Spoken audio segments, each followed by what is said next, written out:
어저께 말씀드렸듯이 민경욱 의원이 주장을 했던 부정선거 문제, 그걸 한번 들여다볼 텐데요. 6월 말에 대법원에서 검증을 했습니다. 그죠? 검증을 했고 부정선거의 증거를 찾지 못했다라고 결론을 내렸습니다. 결론을 내렸지만 그 과정에서 재검표를 한 거죠. 재검표를 하고 또 한 290몇 표인데 300표 가까이의 미분류된 표들이 발견이 됨으로 인해서 그 또한 어떤 부정의 증거다라고 잡을 게 없으니까 이런저런 밝혀진 것이 없으니까 그것도 부정의 증거다라고 또 이제 재차 의혹을 제기하고 있는 상황인데, 그럼 과연 우리 가족분들께서도 그렇게 생각을 할 겁니다. 정말 지난 총선에 그런 부분들이 있었나? 라고 생각하시는 부분이 있을 것이고, 또 하나는 뭐 그렇게 꼭 굳이 해야만 할 그런 어떤 것도 존재하지 않았고, 실제로 그것을 입증할 만한 이렇다 할 증거가 나오지도 않았는데 왜 도대체 그런 주장을 하는 것인지, 더구나 대법원에서 그것을 재검표까지 했다는 것은 굉장히 이례적입니다. 왜냐하면 2010년, 2012년에도 우리 선거소송인단이 그러한 재검표 요청을 하고 또 소송도 하고 그렇게 했지만 그때는 계속 미뤄왔었습니다. 양승태 대법원장 때까지도 계속 미루다가 그냥 무혐의 처리를 해버리고 그렇게 했는데, 민경욱 의원이 주장한 거에 대해서는 또 법원이 적극적으로 또 재검표까지 갔습니다. 근데 중요한 것은 지금 현재의 선거제도 자체가 선거가 끝나고 하루 이틀 지나버리면은 개수를 맞춰버리고 나면은 밝힐 방법 자체가 존재하지 않는다. 제가 여러 차례 말씀드렸는데요. 어떻든 저떻든 이 내용이 무엇이냐 한번 들여다보기는 해야 되고, 더구나 2010년, 2012년에 개표 부정 문제에 있어서 강력하게 또 그것을 제가 주장을 했던 입장이기 때문에 또 그에 대해서는 또 샅샅이 또 분석을 또 했었기 때문에 이 내용에 대해서 어떤 확고한 입장 정리는 있어야 되겠다. 그리고 또 중요한 것은 이것을 통해서 지금 현재 나타나고 있는 문제점, 분명한 문제점은 존재합니다. 여전히. 왜냐하면 선거제도 자체가 문제를 안고 있기 때문에 그것을 차제에 개선할 수 있는 방안에 있어서 어떤 면에서는 민경욱 의원이 이를 주장을 한 것이 그렇다면 지금 현재의 선거법 제도에 있어서 선거제도에 있어서 개선해야 될 여지를 분명하게 지적하는 부분은 긍정적인 측면이 있습니다. 그래서 그걸 한번 들여다보려고 합니다. 자, 그래서 세상이 뒤집힐 빼박 증거라 그랬어요. 우리 민경욱 의원이 민경욱 주장 부정선거 분석을 한번 해보였는데, 세상이 뒤집힐 빼박 증거가 도대체 뭐냐? 예, 선거 무효 소송을 했습니다. 예, 민경욱 전 의원이 인천 연수구을에 대한 재검표, 여기서 민주당한테 졌죠. 2800표 정도 졌습니다. 예, 그래서 그에 대해서 재검표를 요구를 하고 선거 무효 소송을 2020 수 30 해서 했는데, 이것이 6월 4일, 지난 6월 4일 재검표 실시가 대법원에서 결정이 됐습니다. 그리고 6월 28일 날 실시가 됐습니다. 자, 그러면 그 주장한 내용이 뭐냐 하면, 일단 6월 28일로 재검표가 결정이 되면서 이때 뭐 처음에는 연수구 선관위는 좀 동의하지 않았어요. 1억 8천만 원 가까운 돈이 들어가고 140일이 소요되는 검증을 실시해야 하는 것은 무리다라고 했었지만 대법원에서 재검표를 결정을 해버렸기 때문에 예, 그대로 진행이 됐죠. 4.15 총선에서 작년 미래통합당 후보로 출마했던 민경욱 전 의원은 49,913표, 39.49표를 얻었고, 그 다음에 민주당의 정일용 후보는 52,806표로 41.78%를 얻음으로써 네, 민주당이 승리를 했던 지역구입니다. 거기에 대해서 선거무효 소송을 제기를 한 건데요. 그러면 민경욱이 말하는 부정선거 투표 조작의 증거는 뭐냐 하는 거를 보면 그랬습니다. 세상이 뒤집어질 증거를 폭로하겠다고 얘기를 했었습니다. 민경욱 전 의원이. 네, 그랬는데 과연 그러했는지, 현장 날인 없는 사전투표에 대한 문제를 제기를 했고, 참 이게 보면은 우리 국진당 보면 좀 대단해요. 왜냐하면 이런 문제 제기를 하면 또 전부 다 으쌰으쌰 해가지고 한 자리 모여가지고 이런 또 플래카드 들면서 예, 항의를 합니다.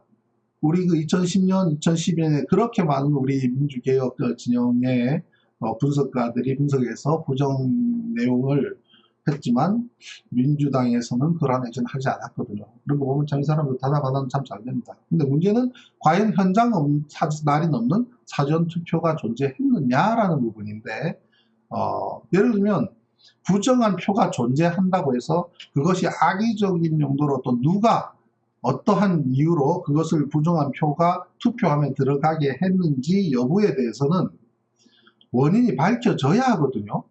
그죠?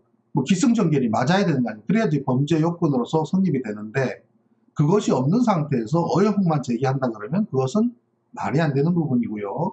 더구나 그러한 것이 정말 존재했는데 그 과정에 자신들의 부정함이 개입되어 있다면 그 또한 말이 안 되는 부분입니다. 그래서 이것은 물음표를 찍어놨지만 과연 현장 날인 없는 사전투표가 있는가? 좀 이따 한번 들여다보고요. 또 이 현장 날인 없는 사전투표에 투표용지를 분류하는 분류기의 문제도 제기를 했고요. 또 이번 총선에서 무더기 혼표가 있었을 가능성이 높기 때문에 수사가 이루어져야 된다고 주장하지만 주장만 있는 거죠. 왜냐하면 우리가 2010년, 2012년에도 경험을 했지만 혼표가 존재한다고 해도 나중에 싹 정리를 해버리기 때문에 하루 지나고 나면 바뀔 방법이 없어요. 그 가장 근본적인 이유가 뭐라 그랬습니까? 투표용지 자체에 일련 번호가 없단 말이에요. 누구나 제가 투표를 하러 갈 수 있는 그러한 권리가 있다라고 통보를 받았을 때는 부여된 고유 번호가 있습니다.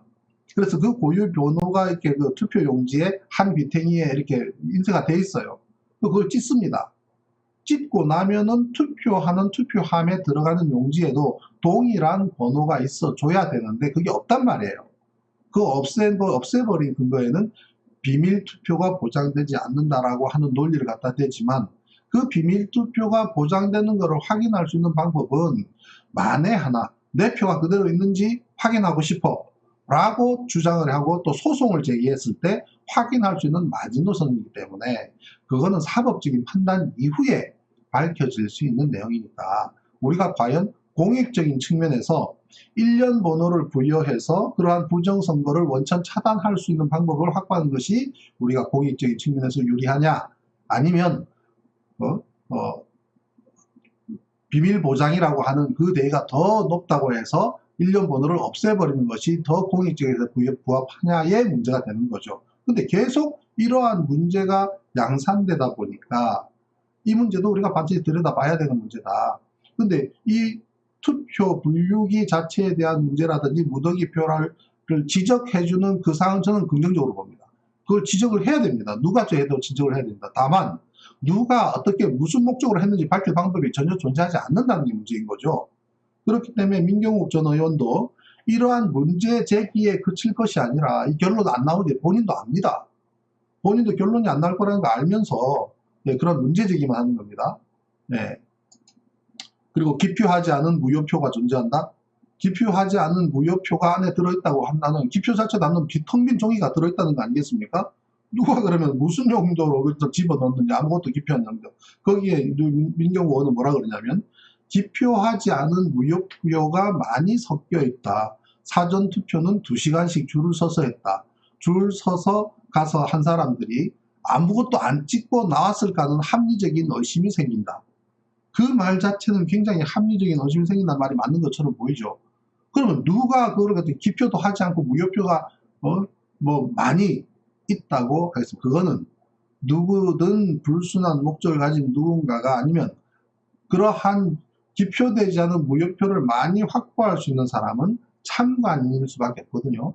참관인인 누군가가 무더기표를 안에다가 집어넣었으면 그것이 실수든 의도적이든 있었다고 하면 선관위에서 그에 대한 분명히 밝혀야 되고 또 입장을 표명해야 될 사안인 것입니다. 근데 그것이 부정선거의 어떤 한 거다라고 하는 것은 증거가 아무래도 부족하고 논리적으로도 좀 상당히 좀 맞지 않는, 예, 그렇습니다. 그러다 보니 그 주장에 대해서 심지어 자신들 내부 보수 진영에 있는 사람들, 네티즌들조차도 이거 뭐야, 뭐가 있다 그러더니 뭐 속빈 강정이네 하는 그런 지적이 나왔습니다.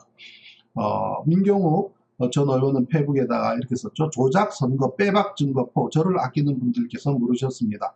이런 것들 말고 진짜 빼박의 물증은 없느냐고. 이런 것들 말고 그때까지 지금까지 나온 얘기들은요 뭐 지답지 않고 그것이 부정이다라고 딱 집을 만큼의 확보한 증거라고 보기도 어려우니 빼박 증거 없느냐고 물었더니 왜 없겠습니까? 월요일 2시 국회 토론장에서 세상이 뒤집어질 증거를 폭로하겠습니다. 조작선거 사건이 분수령을 맞을 겁니다. 라고 큰 소리를 쳤는데 아니라 이거죠. 그 또한 이렇게 열어봤더니 속빈 강정이더라는 겁니다.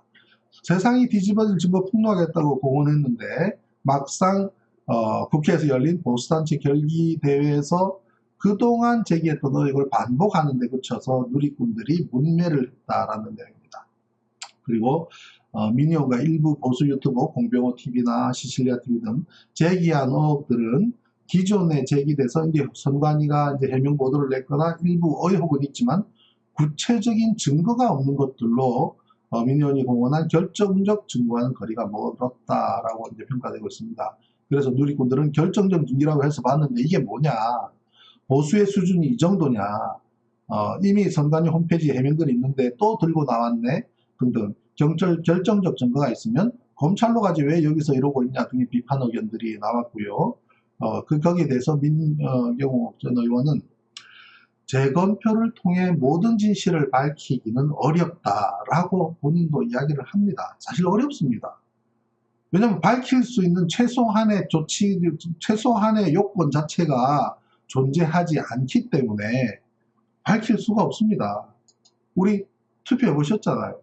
종이 박스 아니면 그것이 뭐 플라스틱 박스라 하더라도 속이 전혀 보이지 않는 박스에 구분되지 않은 1년 보도도 없는 종이를 집어넣는다고 한다면 손바닥 밑에 몇 장을 놓고 집어넣든 알 방법이 없다고 제가 누차 말씀을 드리잖아요. 바로 내년 3월이 대선인데 손바닥 안에 10장, 20장을 집어넣고 집어넣어도 확인할 방법이 없단 말입니다. 원천적인, 적어도 아크릴로 투명 아크릴로 되어 있는 투표함이라고 그러면 종이가 안으로 들어갈 때, 그래서 투표 용지도 반으로 접어서 손끝으로 잡아서 안으로 집어넣고 그게 안으로 뚜루룩 들어가는 게 바깥에서 보여줘야 되면 제일 확실합니다. 독일이나 프랑스는 투명한 투표함을 씁니다. 유리투명. 투명한 투표함을 쓰는 데다가 투표함 자체가 이동하면 불법이에요. 그게 정답입니다. 투명한 투표함은 그대로 두고 그 자리에서 끝나자마자 개표하는 것이 가장 정확한 방법이고 확실한 방법. 그리고 투표한 사람 수와 안에 있는 투표 용지가 일치해야 됩니다. 물론 기권한 사람들은 안 오면 기권이 몇 사람 그것도 개수가 가능하죠. 현장에 와서 투표한 사람이 종이를 집어넣었다면 그 사람 수와 종이 수가 매칭돼야 돼요. 1대1로 매칭돼야 됩니다. 안 맞아요. 2010년, 12년에도 마찬가지입니다만 그 당시에 TV로 우리가 보면서 어느 후보 몇 표, 어느 후보 몇 표하고 쫙 그냥 TV상에 나왔던 그 개수와 그 다음날 선관위가 공식적으로 발표한 어저께 몇 사람이 투표를 했습니다라는 데이터를 그대로 전량 입수를 해서 1대1 대비를 해봤을 때 맞는 시도가 하나도 없었습니다. 예. 그게 바로 이 현상이에요. 손바닥 밑에 몇 장이 들어가는지 모르는 거. 그 다음 나중에 그러한 맹점을 이용해서 무더기표가 별도로 들어가도 밝힐 방법이 없습니다. 그리고 2012년에 어땠습니까? 하룻밤 지나고 나니까 개수를 맞춰버렸잖아요. 개수를 맞춰버렸는데 개수를 맞추려고 하니 표가 차이가 나니까 무더기로 또 일부를 삭제를 하고 그에 대한 표를 조작을 하다 보니 검표, 개표 상황표를 새롭게 작성해야만 되는 사례가 발생하고 그러다 보니 위원장 도장까지 위조하는 사례까지도 발생을 했었던 겁니다. 그래서 그러한 것이 전혀 지금까지 개선되지도 않고 변화 없이도 그대로 왔기 때문에 작년에 이러한 문제를 제기하는 것 역시도 그 연장선상에 있는 겁니다. 예. 그리고 민경욱 전 의원 스스로도 재검표를 통해서 밝히기 어렵다는 건 본인도 뭐 압니다. 그러다가 이런 일이 벌어집니다. 부정선거 빼박 증거라던 투표 용지를 몰래 빼낸 참관인이 구속됩니다. 예. 4.15 총선 때 개표장에 있던 투표 용지를 몰래 가지고 나와서 민경욱 전 의원에게 전달한 개표 참관인이 구속됐습니다. 네, 그 사람은 4.15 총선 직후 개표장에 마련된 경기 구리체육관 내에서 투표용지 6장을 몰래 가지고 나와서 민경욱 의원한테 건네줬습니다. 네, 그래도 민경욱 의원이 그걸 이렇게 들고 이것이 부정선거의 증거인 것처럼 대대적으로 사진을 찍고 증제, 메토 이러면서 이걸 문제를 삼고 개표장에 있던 투표용지를 가지고 나와서 민경욱 전 의원에게 전달을 한 거죠. 이 양반은 이제 구리시 수택 2동 제2투표구의 자녀 투표용지, 참관인이 자녀 투표용지를 빼가지고 나온 거예요. 그리고 민 전 의원은 이를 가지고 투표관리관에 날인이 없고 1년 번호지가 절취되지 않은 비례대표 선거 투표용지가 무더기로 발견됐다고 발표를 합니다. 그래서 부정선거에 의혹을 제기를 하고 이걸 했는데 이게 빼와서 전달했다는 거 아니겠습니까? 구속됐습니다. 그럼 이에 대해서 사과를 해야지. 이것이 마치 사람들한테 부정선거를 저질러진 것처럼 인식되도록 하고 뭐 아무 말도 안 하면 안 되는 거죠. 그래서 지난 6월 28일 날 대법원에서 개표 전산 조작을 개표를 재검표를 했는데 개표 전산 조작을 발견하지 못했다라고 발표를 했습니다. 4.15 총선 무효소송 절차 재검표 절차가 개시된 지 이틀 만에 종료가 됐는데 직인이 제대로 안 찍힌 무효표가 한 300표 정도가 발견되긴 했지만 투표지 QR코드 1년 번호를 대조한 결과 개표가 조작된 증거를 찾지 못했다라고 대법원은 발표를 했습니다. 그러면 그로써 끝난 거죠, 사실. 그런데 이제는 뭐 더 이상 그에 대해서 문제 제기하기 어려우니까 직인이 제대로 찍히지 않은 무효표 300표를 또 이제 문제를 삼습니다. 문제를 삼는데 그거는 그것이 부정이다 아니다를 떠나서 그 무효표, 직인도 제대로 안 찍힌 무효표가 간에 300장이 들어있다는 사실 자체는 잘못된 거죠. 그럼 선관위는 그 원인이 무엇인지 밝혀내야 되고 그 다음에 그것이 그러한 것이 제도적으로 가능하다고 한다면 300장이라면은 30명이 손바닥에 10장씩 집어넣으면 300장 되는 거 아니겠습니까? 그죠? 30명이 10장씩 손바닥 밑에 놓고 싹 집어넣어 버리면 300장이 되는 겁니다. 그렇게 할 수 있는 그러한 행위가 가능한 것이 현행 제도라면 개선할 수 있는 방법 찾아야죠. 그러면 뭐 종이 용지들 전부 다 뭐 인천 몇몇 표 되는 이를 전부 다 종이에 지문을 전부 국립과학수사연구소로 보내가지고 지문 검증을 하든지 아니면 제도적인 문제가 있다면 제도적인 문제를 손을 보는 작업을 해야 되는 겁니다. 그래서 지금 현재 직인 제대로 찍히지 않은 300표 이걸로 문제 삼는다고 해도 실제로 당락에 영향을 미치지는 않는다고 대법원은 판단을 해버렸지만 가장 큰 문제는 누구의 소행인지 확인할 방법이 없다는 겁니다. 아닌 말로, 그죠? 아닌 말로 자기 쪽 사람들이 이거는 이번 결과가 좋지 않을 거라고 예상을 한 사람들이 나중에 문제 삼기 위해서 잘못된 부정의 표를 잔뜩 집어넣는 거를 자기 측에서 했다고 주장을 한다고 해도 입증할 방법이 없잖아요.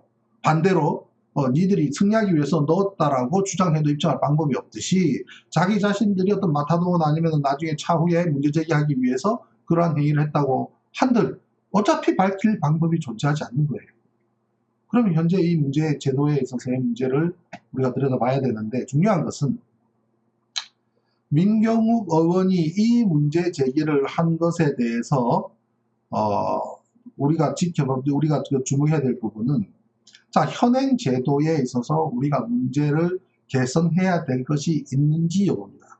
제가 이 말도 안 되는 내용의 주장을 가지고 지금 한 하루를 할애를 해서 분석을 하고 그에 대해서 말씀드리는 이유는 민경욱 전 의원의 주장이 근거가 없다 또는 그에 대해서 몇 가지 문제를 제기한다고 해도 그거는 밝힐 방법이 없다 아니면은 이거는 누구의 소행인지 밝힐 수 있는 근원 자체가 없는 제도적인 문제가 있기 때문에 그것은 아닌 것이다 라고 이야기하느라고 끝나려고 하는 것이 아닙니다.